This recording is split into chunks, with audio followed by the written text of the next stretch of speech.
עכשיו אליה ואבא עושים גלידי תותים.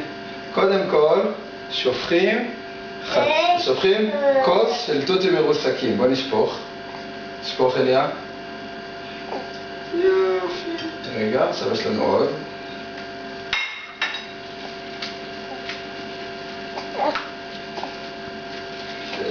בוא נשים את זה.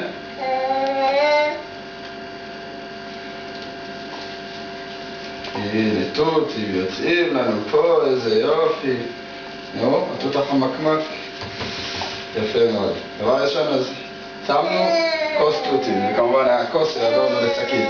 ואז שמים חצי כוס סוכר. שים חצי כוס סוכר אליה, תשפוך. תשפוך לפה.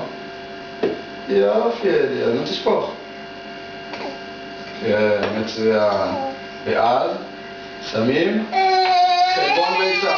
שים חלבון, תשפוך בפנים. יופי. ושמים דבר אחרון, ככה בשביל קצת חמיצות והפיקנטיות כמובן, שים לב אליה, שמים כף של מיץ לימון. יופי, תשפוך.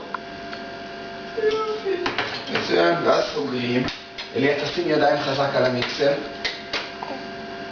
יופי, ומפעילים מפעילים על המהירות הכי חזקה, וגם מפעילים למהירות הכי חזקה עד שרואים שיש קצב. בוא נפעיל, תשים יד אל יד, 3, 4. יופי.